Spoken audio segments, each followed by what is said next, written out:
Johnny Dollar. Still there in Buffalo, huh? Yeah. Well? You, get my report on the big robbery case out here? Yes. It looks to me like you've done yourself proud again. Only if you're still there, how come your expense account included transportation back here to Hartford? I'm afraid I got a little ahead of myself, Pat. Or maybe just batted a bit before you actually spent the money, is that it? Yeah, something like that. Well, I think we can overlook it this time. After all, you recovered something over $400,000 that was stolen from that store. Well, let's say I found out where it went. Well, that's the same... What? You mean to say you didn't get that money back? Not yet. Oh, but Johnny... Now, look. Oh, no, don't come unglued, Pat. I know where the money is. At least I'm pretty sure I do. Johnny, so it's aboard old man McNair's yacht on the lee of a point off the Canadian shore of Lake Erie. Now, listen. But with the big storm that's raging up over Lake Erie, well, it's impossible to go out and get him. Who's them?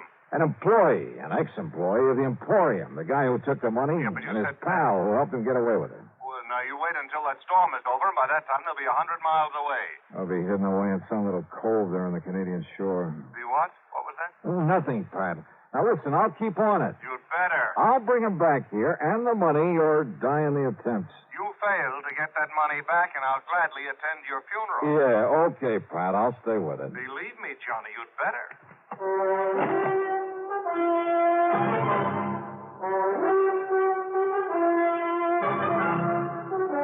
CBS Radio brings you Bob Bailey in the exciting adventures of a man with the action-packed expense account, America's fabulous freelance insurance investigator. Yours truly, Johnny Dollar.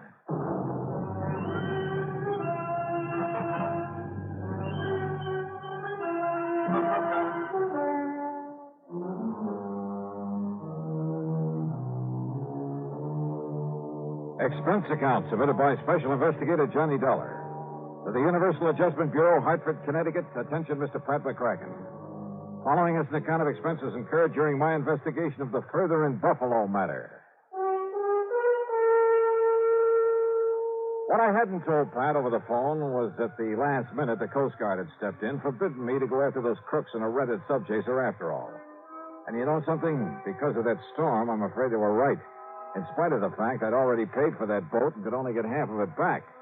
I'll put that down as a credit on this expense account.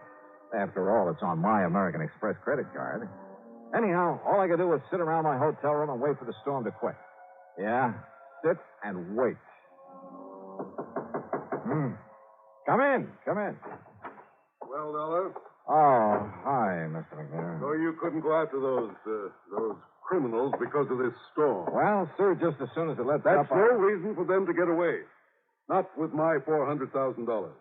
$421,216. Yeah, look, Mr. McNair, Quite frankly, that amount of money doesn't mean very much to me.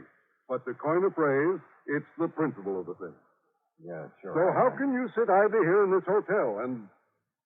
Well, have you got in touch with the Canadian authorities? Yes, sir. And they can't do any more than we can. Also, there's a kind of ticklish international situation here. What international situation? Well, if by any chance I should be wrong... Be wrong? About what? Well, I mean...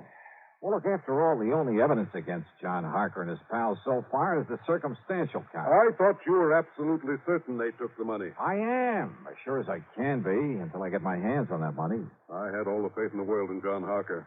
Then you came along and destroyed it. Destroyed it with your theory that he and some friend of his committed that robbery. Mr. McNair. Well, just let me tell you something, young man. You go out there to wherever he is on my yacht, and you find him. But when you do, you'd better also find proof that he stole that money. I'll do everything I can. Because if you don't, if you or anybody else finds out that he is innocent, Dollar, I'll ride you out of Buffalo on a rail.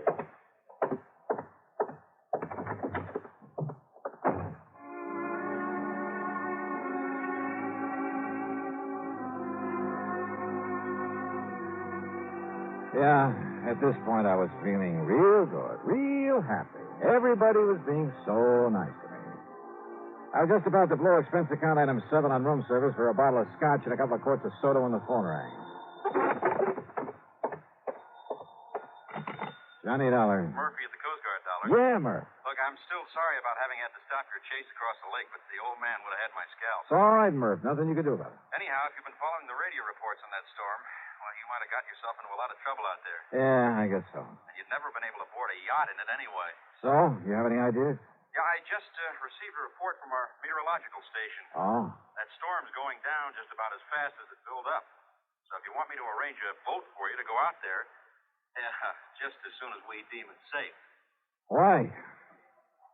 What? Well, the minute the storm is over, the boys in that yacht will start moving. After all, they got $400,000 they've got to stash away somewhere. Oh, yeah, that's true. So by the time I could sail over to where they've been riding out the storm, Lord knows where they could get to. Yeah, but now, Dollar. But now, wait a minute. Yeah, Murph, I just got me a wild idea, wild enough to work. Oh? The storm is breaking up now? Yeah, it's beginning to. Then, mister, by the time that yacht is able to get underway, I'm going to be right on top of those guys. Huh? How, Dollar? Just remember what I said, right on top of them.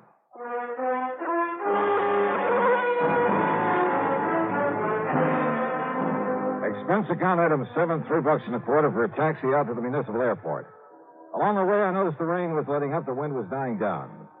At one side of the airport, I found exactly what I was looking for. Within a couple of minutes, was in a little office talking with Tinker Barnum, owner of the Barnum Flying Service.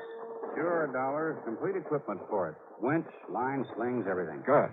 You see, we not only give a lot of demonstrations, instruction, that sort of thing, but now and then a Coast Guard calls on us to help with an actual rescue at sea. What'd you say your price is? $300. That includes me at the controls. Okay, then it's a deal. Okay, we'll take off just as soon as the wind goes down a few more knots. Oh, sorry, Tink. We got to take off right away. But if the wind starts blowing up It again... won't, and I got that straight from the Coast Guard. You're sure of that? I'm sure, so let's go. Well, I don't know if the tower will give me clearance. Then forget the tower. Well, now, wait a minute. 400? But I could lose my license, Dollar, get in a lot of trouble. Well, there's nothing else taking off from the field right now. I know. But that flight that just came in had a pretty rough time of it. Tell the tower it's an emergency, a rescue operation if you have to, but please, let's get going. Now, listen. It could be very dangerous. All right, that's a chance we'll have to take. 500? 550. Keep talking. Well, after all, it's $400,000 this thing. What? $600. Take it or leave it. Okay, Dollar, let's go out and warm up the old windmill. Attaboy.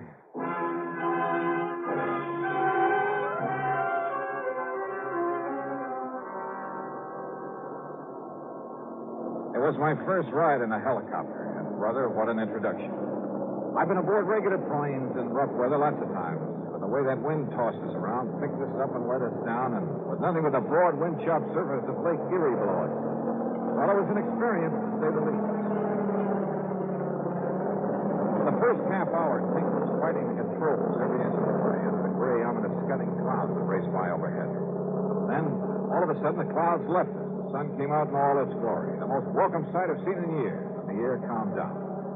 Then finally, standing out clearly under us was the Canadian shoreline.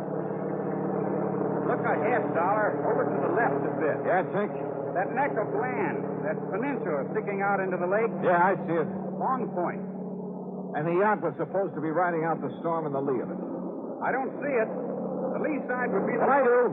Look, moving along the far side of the point. That's a cruiser, Johnny. But is it the right one? Come on, take us down to her. Right. Meantime, I'll get the sling ready so you can drop me down at the deck. Right.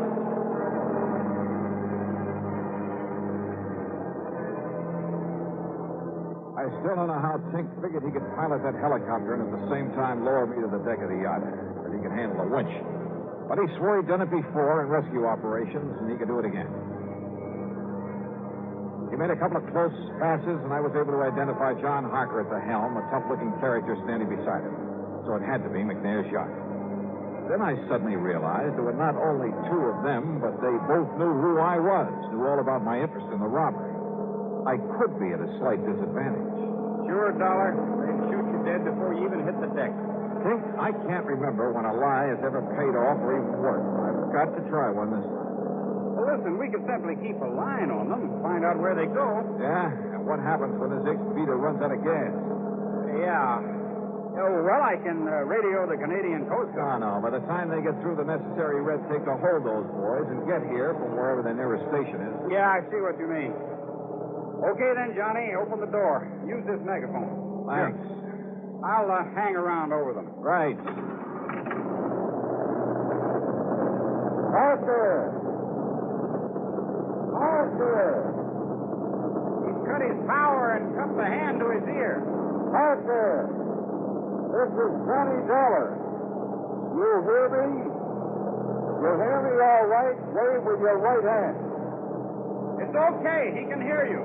McNair wants you to know the police have found the man who did the robbery. They gunned him down. He waves okay. Yeah. Parker! They haven't found the money yet. McNair says you will have to cross on the bridge, and the bridge all about the Rapidio. Hey, what was that, Johnny? You get that, Harker? I said that. Look, I'll drop on down there. Stop your engines, and I'll drop down to your deck on a line. You get that? Emotion's okay, Johnny, to come ahead. Then set me down there, Tinker, and make it gentle, will you? You got your gun real handy? Right. I still don't like this, but down you go.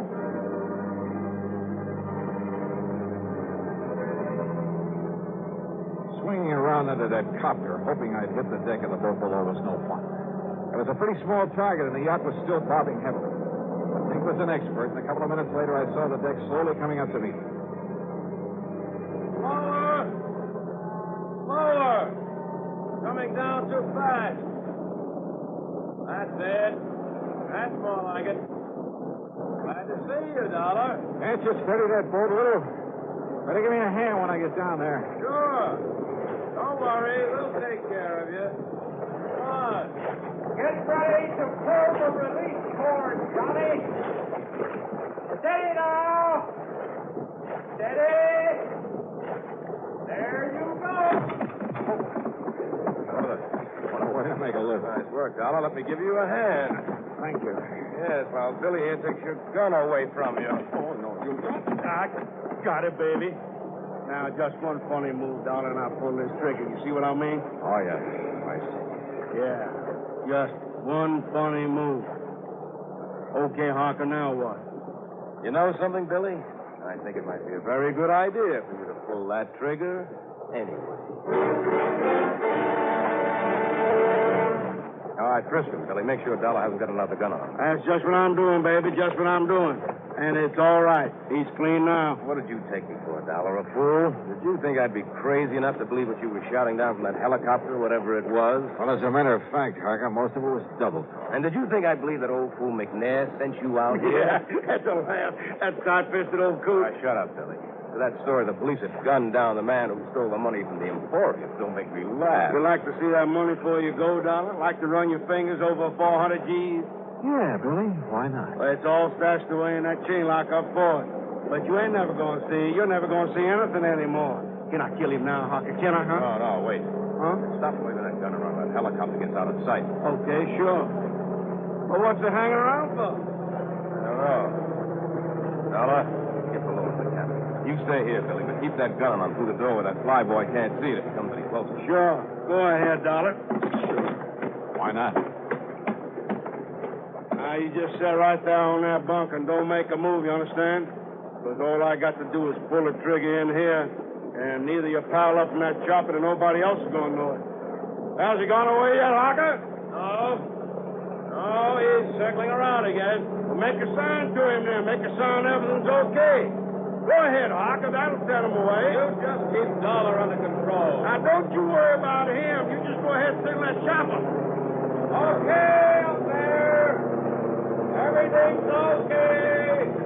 Thanks a lot. Thanks a lot. Yeah. Look, you see? I told you that to get rid of him. Yeah, there he goes. And maybe I better start digging up something that'll make Dollar sink to the bottom. What?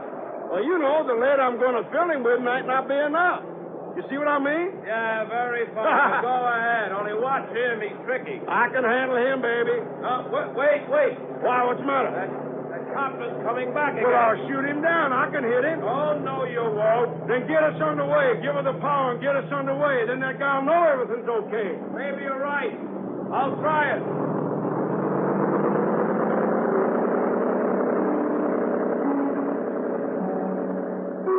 During all the talk, I sat there on the bunk looking into the muzzle of Billy's .38, knowing these were desperate men with a lot at stake. that if I made one false move, he wouldn't hesitate to pull the trigger. Even if he took the gun off me for a couple of seconds, there was nothing in reach I could use for a weapon, could even pick up and throw at him. Good work, Melly. The Alpha's going away again. I told you so. Can I shoot him now? Can I kill him? I better wait a couple minutes more to make sure. When I find some chain or something to tie around him, make him sink. In the locker, under that bunk you got him sitting on. Okay. All right now, Dollar. Get off of that bunk and walk up to the front of the cabin. Go ahead. Don't forget I've got this gun on. Yeah, the copter was going back to shore. Time was running out. Then I saw them. A duplicate set of controls there at the front of the cabin. Steering wheel, throttle, everything. Go ahead, Dollar. Keep your hands up over your head. Up high. Rising off the bunk, my hands over my head, I half stumbled as though from the motion from the boat. I lurched against the wheel and grabbed it and swung it hard a port. Hey! The boat swung around crazily. Hey! What do you think you did? Hey, let go of that wheel! Lousy shot, Billy! What's the matter? Billy, what's happened down there? Plenty, Harker. And if you want some of the same. Wrong, Dollar. Dead wrong. Because I have a gun, too. Not another step. I see what you mean. Too bad you didn't take Billy's when you... Billy? Okay, Harker. I'm okay. But if you think I'm going to wait any longer to kill this guy, you're crazy. Okay, Billy. Go ahead and kill him. You don't, I will. No, look. That cop. What? What's coming right at us? It'll smash into us. Stop him. Shoot him. You bet I will. No, you fool. The pilot and the cop to the flyboy. Shoot him. Right.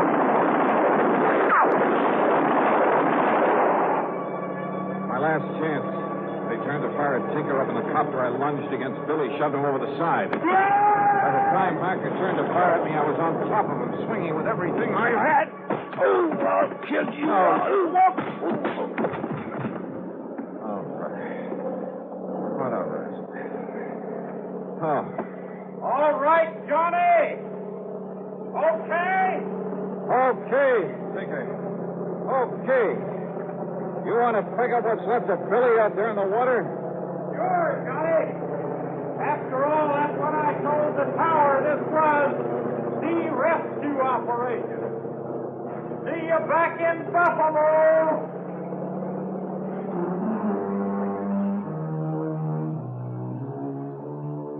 Yeah, like Billy had said, the stolen money, all of it, was stashed away in the Ford chain locker.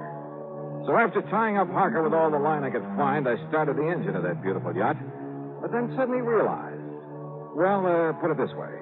If Tinker and his copter hadn't stayed with me, so help me, I'd never have found my way back to Buffalo. So, expense account total, including an even $1,000 for Tinker Barnum, and please don't argue about it, plus the trip back to Hartford, plus the previous charges you haven't yet paid me for, $1,800 even. And believe me, it's a bargain. Yours truly, Johnny Dollar.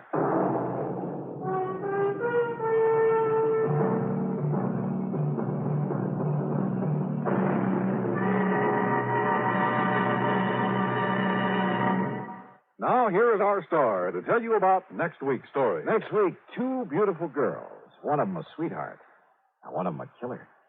Join us, won't you? Yours truly, Johnny Dollar.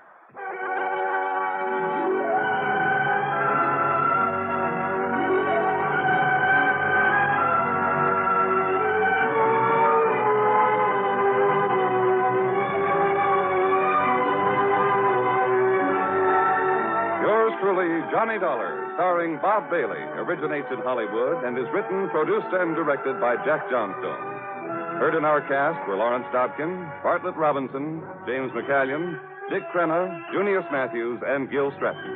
This is Jim Matthews speaking.